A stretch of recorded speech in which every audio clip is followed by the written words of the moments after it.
What's up with the what's up? You already know what it is. It's your boy Angry Ted. We on live. It's the Angry Ted Show. Brought to you by the Angry Ted and also brought to you by the shop. We'll be at the shop tomorrow. Broadcasting live. Talking sports with the Angry Ted. You already know what it is. Go to my YouTube channel, like, share, and subscribe at Talking Through Experience 4247 on YouTube. And you can also email me at Angry Ted Johnson on my Facebook. Inbox me. Again, fan participation. Tonight we're going to have it. You know what I mean? I told y'all, talk sports with Angry Ted. We invite the fans to talk sports with us, give your opinions as well, share opinions, either disagree. You know what I mean? But either way, it's some great sports talk amongst the fans, for the fans, by the fans. That's how we rolling. You know what I'm saying? Giving you the opportunity to speak out on those sports issues and get your rants out, just like me. It's passionate fans everywhere. But let's get right into it, ladies and gentlemen. As you know, trade baseball deadline was today. Phillies made a couple moves that's going to make the team a little bit different than what we're used to seeing. Bryce Harper finally is going to make a team move and go out to the outfield. We're just going to put Alec Bohm at first. Then you're going to have Bryson Stott at third base.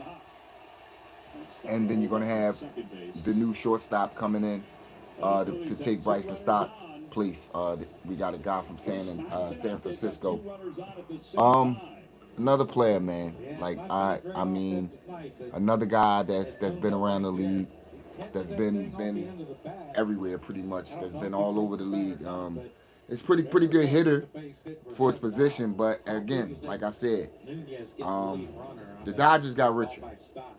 So unless he's a guy that's coming in here that's going to be able to do what's necessary as far as hitting wise, the Dodgers got 100% better. They the winners, clear winners of the trade deadline.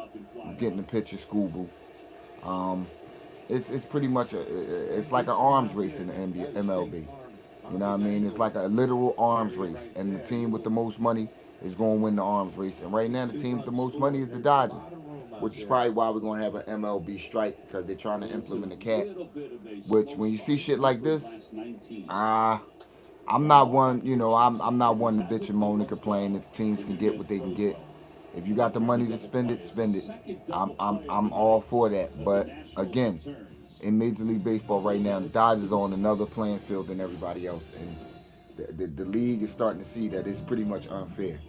They pretty much got the most dominant team I can ever imagine over there with the starting pitching they have now, which they don't even have to go into the bullpen, and then in the playoffs they could use one of those guys out of the bullpen. It's unimaginable. But again, back on the Phillies. The Phillies pretty much made a couple moves, a couple bullpen arms which we needed, to kind of like try to stabilize that bullpen, which again, that's one of the weaknesses of the team that I'm very concerned about. Like I'm not saying this team can't get on a run because again, like I said, they up and down. They like a Ripley ride. They up and down. You never know what you're gonna get. They're like a box of chocolates. You never know what you're gonna get when you get out. You know what I mean? But again, the couple moves that they made for the bullpen, we just hope and pray that these guys can stabilize it. And again, like I said, it's just going to change the team around. Now, the move that I don't agree with is taking Crawford out of the lineup. I'm not understanding why you wouldn't have a outfield if you're going to move Bryce to the outfield. Bryce Harper, Crawford in center, and then Marsh in left field. I'm not understanding it. That makes no sense to not play this kid. He's already shown he can hit and hit in clutch situations, which we saw in the last series in Baltimore, where those last two games where he started, he produced in clutch situations. So I'm not understanding the logic behind Mattingly's philosophy and behind playing an outfield of anybody but Crawford in center. Like I don't understand that. I mean, this kid needs a lot of reps. He's been getting the reps, and he's only going to get better as he plays more. I'm just not understanding that logic. And again, maybe it comes down to finances because you know these teams, man. They bring these guys up from the minor league and they try to halt their years, which is a thing in baseball where you can halt their years so they don't get paid that big money. You know what I mean? You keep them on those minor league deals as long as possible, which is the same shit they did to Ryan Howard, which cost us 2 years of his development. You know what I'm saying? Like, which probably cost him 2 years of his career. You know, but this is the sneaky shit that the teams do. But in our sense, we can't keep doing this because it's costing us. It's costing us games, and it's costing us the opportunity to win a World Series when you're not playing the best players. I just don't, because of contract money. I just think that's another thing that needs to be looked into. But yeah, man, I just don't understand the philosophy right now. The Phillies not playing Crawford, but again, that's the lineup is going to change.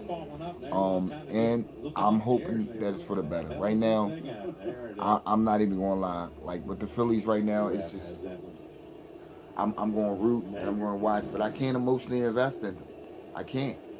I can't do it because last year I got myself to do it, and I was upset again at the end of the day with stupid baseball and the same old costing us again and again, never being addressed. So I just can't do it. I just can't do it. And speaking of address, I gotta address this, man. And I'm gonna put this guy's picture up here for a second. I'm gonna put this guy's picture up here for a second. This has to stop, ladies and gentlemen.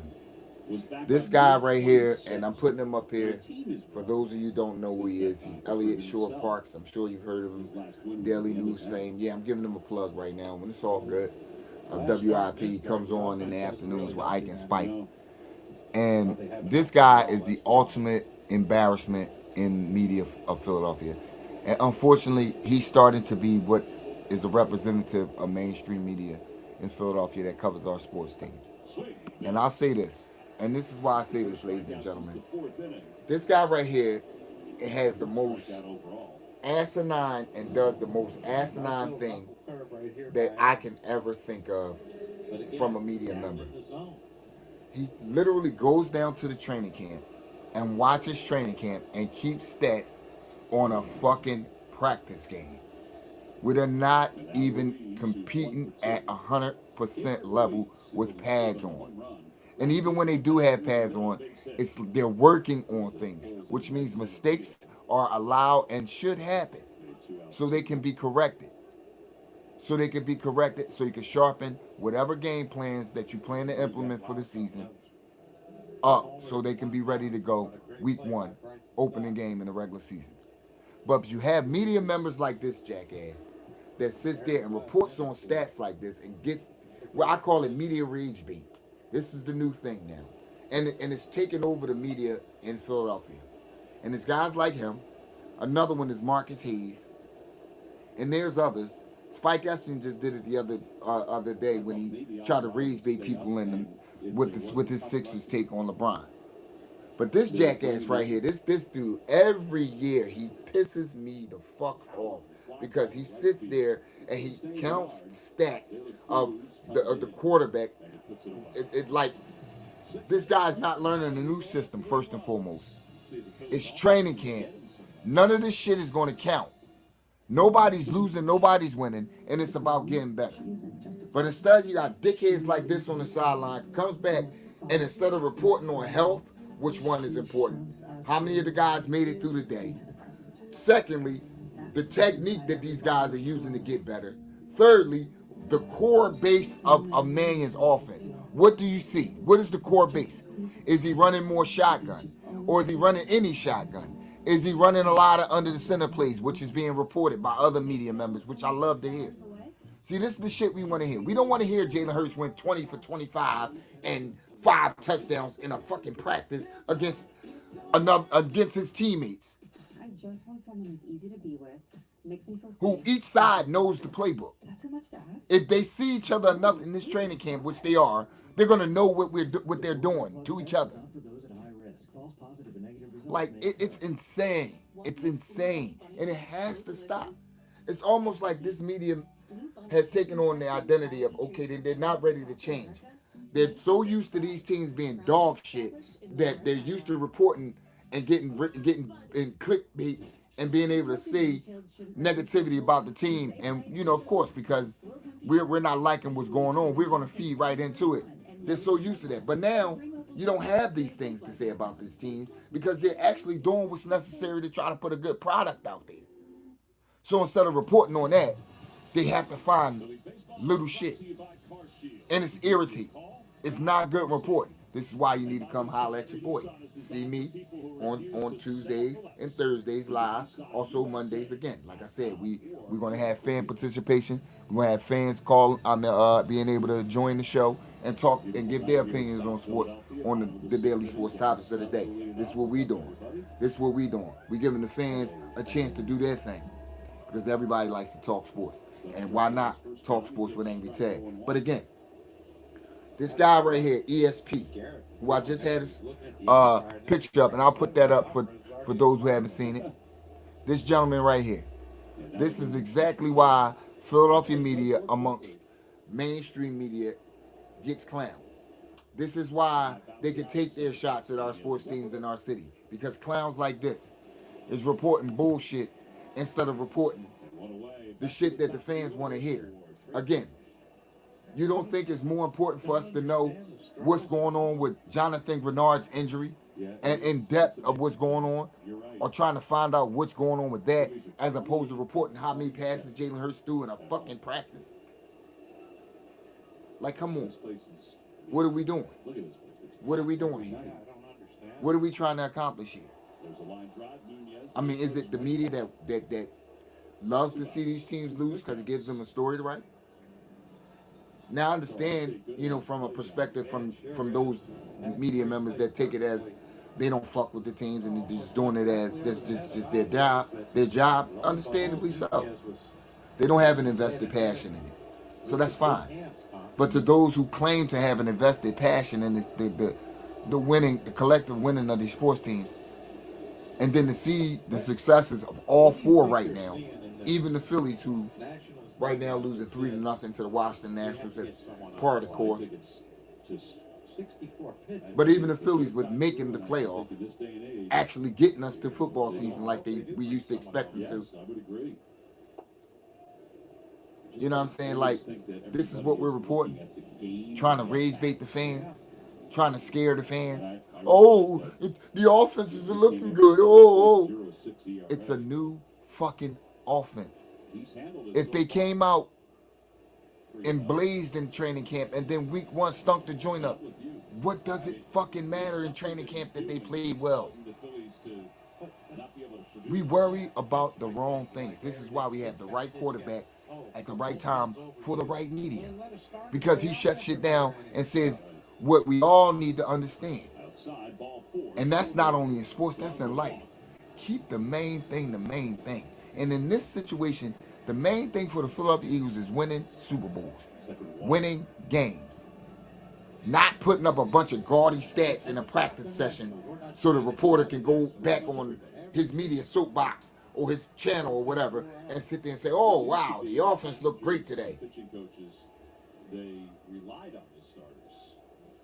Like, it's asinine. But let me know what you guys think in the comments section. Like, share, and subscribe again at my channel at Talking Through Experience 4247 on YouTube. Again, leave me your email in my Facebook inbox, Angry Ted Johnson, and I'll be sure, man, pick your email out, send you an email, and invite you to the show, and you too can talk sports with the Angry Ted. But again, back on the Eagles, man, like I think this year, man, with this team, it's going to be a lot of, in the beginning, I'm giving them about first 5 games, it's going to be a lot of bumps and bruises with the offense. But I think they can stabilize and sustain that, because I think for this year, if the offensive line is actually really healthy like it was in previous years before last year, then we can lean on the run game a lot more until that pass game comes around, until Jalen gets comfortable with those receivers. And from what they're saying in practice today, he was able to throw the ball over the middle. So I didn't see that reported. I didn't see Elliott Shore-Parks on radio telling the world, or all over social media telling the world he went 20 for 30 or whatever. But see, that's what I'm saying. You report one and then don't report the other. You can't report some and not all. It's lazy reporting, and I'm tired of it, frankly. Because you're supposed to be educating the fans, and yet still, which has always been the case in this city, the fans can educate you, and sometimes the teams too. Y'all like the way I put that together then. But again, like I said, the team is going to be able to grow into this offense, with a stabilized run game, and again with our defense being as tough as it should be, we're going to be able to play that type of style until we're able to come into our own and put some numbers up offensively and really understand what the concepts are going to do and what we're doing week in and week out. And that's how I'm looking at this team, man. And I really see this team doing big things this year. And I'm not one of these fans. I've been out of that mode a long time ago where I start off predicting Super Bowl because you don't know. You don't know what injuries are going to happen. You don't know what's going to happen. But I will say this. It's going to be another successful season, another double-digit win season, and another playoff-bound season. And that's for sure you can guarantee because that's what Nick Sirianni's resume has on. That's what his resume says. That's what Jalen Hurts' resume says. Contrary to, again, the Philly media, which you have idiots who don't like Sirianni for whatever reason. We're not going to name the show. Jack Fritz. Spike Eskin. Don't like Sirianni for whatever reason. I don't understand it. Like, this guy's nothing but a winner. He's been a winner since he's gotten here. He has not missed the playoffs but one season. That was his first season coaching. And came close that year with a rookie Jalen Hurts being a first-time starter. Then went to the Super Bowl twice. 2 NFC Conference championships. 2 more than, dare I say, Big Red, who coached here. As far as Eagles standards, as far as being an Eagles coach. And, by the way, beat Big Red in the Super Bowl. And the first time played him pretty tight from a coaching standpoint. So, I don't understand why the Philly media or any media member in Philadelphia will want to get rid of that type of production. But again, it's rage bait. It's fan rage bait. They know what to say to get the fans upset because we're not upset about the team's play or the team's moves like we used to be. Excuse me. There was a time where we used to be angry at management and things like that. And WIP didn't have to work hard to get the fans to call and spaz out. Especially guys like me. They got the name, hence the name Angry Ted. But now you can't do that. So now we're looking for you guys to really do your jobs and tell us the info and not rage bait us. But we again see where the weakness lies. And where we've always been strong and knowledgeable as fans. We just don't get our chance to spew our opinions the way we want to spew it. But those days are over. Because now you have the Angry Ted Show. Again, come on, talk sports with your boy. Now, we're supposed to have a guest tonight. A fan, well, not a fan, but pretty much another gentleman that likes to talk sports. Because I don't say fans, I say supporters that join the show that like to talk sports as I do. Again, like I said, I encourage those to get those emails at Angry Ted Johnson on my Facebook. Look up my page, send me a friend request, message me your email. If you like to talk sports, you'd be more than welcome to come on and talk sports with me on Mondays, because this is what we do. But again, like I said, you can't have, we can't have this lazy reporting. It's like, it's insane. It's insane. Utterly insane.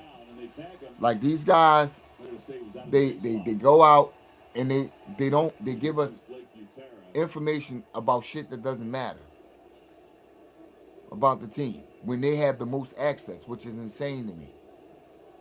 Which is why the fans should be able to also, well, I'm sure they do it anyway. You got the Real Malik Joes, shout outs to his page as well. That gets to go down there. You got Drees 23, shout out to Drees 23. You know, they go down there and those guys like that. So they get to see up close and personal, and they get to report on their page. So again, like I said, we the fans have to take it upon ourselves to do our own research and own reporting. And again, now you can, like I said, you can get your angry spats out too, because you come on here and do the same as I do. Talk your shit and join the Angry Ted Show and get it off your chest. Because again, we are for the fans and by the fans. But yeah, it's just insane, man, that this is the type of radio sports talk we have. I remember the golden years, the glory years. You know, the Angelo Cataldis and the guys like that. They used to upset us, but at least they were entertaining. And then sometimes they were right. You know, because again, they were around the dog years of the teams when the teams weren't doing so good, and when athletes didn't choose the city, when they didn't want the city, and then they you know they Philadelphia was like the doldrums of in pretty much every sport. Nobody wanted to play at the vet. That was a fucking dump. And the Spectrum was on his last legs, and that was a dump. So nobody wanted to come play in that bandbox. But yeah, like I said, so these years are the real good years, and it's sad that we older fans who know what it's like to root for four teams, and know what it's like to see those teams when the Phillies couldn't sell the vet out to save their life. You know what I mean? And the Sixers couldn't sell a game out to save their lives. And God knows the Eagles couldn't do it. The only team that was ever relevant back then that could sell out was the Flyers, because their fans, and I'm kind of one of them. We like Stepford fans. We pretty much root for the team regardless, and they pretty much put a pretty good product out on the ice, even though sometimes they might mismanage and go about it the wrong way to build a team. But for the most part, they've always been relevant, except for these previous years, which hockey fell off. And again, the fan support was still there. I mean, it was lukewarm as far as being talked about in the city, as far as media, mainstream media. But as a Flyer fan, being as though those times were hard to be a Flyer fan, the core base of the fan base was still there. They still stood by, and those were some tough years. Not making the playoffs until last year. Not even advancing to the second round, past the second round until the Cup run in 2012. So, it's been a pretty much long time. So, again, like I said, it's just sad that we get to enjoy these times as a fan base, but get rage baited by our own media. You know what I mean? Who's supposed to be the informative part of the fans, of the informative part of the media for the fans, and it's really not. It's just, like I said, they rage beaters. But again, like I said, I encourage you, get your emails in. We'd be more than happy to welcome you on the show. Talk any sports you want, whatever sport, from whatever city, whatever town. We just don't, I'm just not knowledgeable about Philadelphia sports. I'm knowledgeable about all sports, and I study all teams. I try to get information on all teams. But again, like I said, you can feel free to join us. It's been a great show. We've been on here. We were supposed to have someone on, but I don't know what they're doing. Maybe they didn't get the text. I sent the email out. But again, for those that want to join the show live and talk sports with Angry Ted, get those emails in at Angry Ted Johnson on Facebook. Inbox me, message me. I'll be sure to reach out back, let you know the time, send you the invite, and we can go from there. Talk whatever sport you want, and I'll let you get your shit off. I appreciate the support, the love that's been shown. Thank you for listening to me this evening. And again, we're going to build. Whether we get one viewer or 20,000, we're going to keep going, because we don't stop and we can't stop. Again, it's the Angry Ted Show. Like, share, and subscribe. At Talk Through Experience 4247 on YouTube. And like I said, I always end it with this. Love on somebody that loves on you. What's up with the what's up? Have a great evening. Peace.